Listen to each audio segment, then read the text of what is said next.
તો શું કે મિત્રો, જય સ્વામિનારાયણ, જય માતાજી। આજે તો સવારમાં થઈ ગયા મસ્ત રેડી, અને કેનિલભાઈ ના હાથમાં આ બધી વસ્તુ શેની છે આગળ આપણને ખબર પડવાની છે, કારણ કે આજ તો આપણી કોલેજમાં આપણને મસ્ત ઇન્ટરેસ્ટિંગ કામ મળ્યું હતું। વાળ કરી લીધા હતા સેટ, ઈ કામ નતું મળ્યું અને આપણે મસ્ત લાગી લીધું હતું પગે, અને પછી આપણે મસ્ત ફર્નિચર નું કામ કરવાનું હતું। હા, આપણને બધું આવડે, એમ તો ઓલરાઉન્ડર માણસ છે। નીલભાઈ તો ઘણું બધું કરી દીધું હતું બળ, પણ એમનાથી નો થયું। પછી કેનિલભાઈ પણ કરી લીધું હતું બળ, એમનાથી નો થયું। પછી બધા એક હારે ભેગા થઈને કરવું પડે એટલે પછી કામ પતી ગયું। હા, અને આ યોગભાઈ તો જો આપણને ફ્રેમમાં ઉભા રાખી દીધા, હજી વાર છે, ઉંમર છે હજી।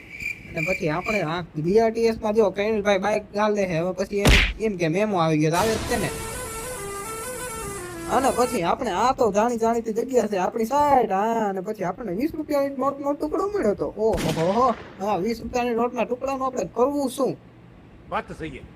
હા, તો આપણને જોતામાં બીજો ટુકડો પણ મળી ગયો હતો। હા, અને બીજો ટુકડો મળ્યો, આપણે આ તો ચેલેન્જ કરવાનો છે આગળ, તો કમેન્ટ કરી દેજો હો ને એકવાર કરું કે નહીં। અને પછી આપણે તો વાળની પથારી ફેરવીને આવી ગયા હતા પાછા હોસ્ટેલ, અને બીજા દિવસનો વ્લોગ આપણે આમાં જ ઇન્ક્લુડ છે। અને પછી આપણે મેહુલભાઈ તો જો ગેમ રમવાની ચાલુ કરી દીધી, બધા તો ફ્રી ફાયર ના ધડાકા બોલાવતા હતા। વચ્ચે જો આ ધાર્મિક ભાઈ તો પોઝ વેલી કરી કે આપણે પાણી પીવા જોઈએ ને, તો હર્ષલભાઈ તો કોની ફોનમાં વાતું ચાલુ છે, કોની ફોનમાં વાતું ચાલુ છે કહી દેજો ને।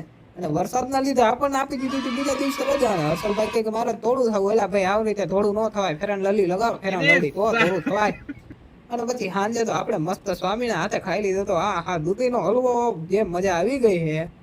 શાબાશ બેટા। અને પછી ઠાકોરજી કે આપણે તો હવે એને સબસ્ક્રાઇબ બધા કરવાના જ છે, તો કરવાના જ છે। હા, અને ઠાકોરજીએ કહી દીધું સબસ્ક્રાઇબ કરવાનું, તો હેતભાઈ પણ એટલા કોન્સન્ટ્રેશન હારે ભણતા હતા ને એવી રીતે કહેતા હતા કે સબસ્ક્રાઇબ કરતા જાજો હો ને।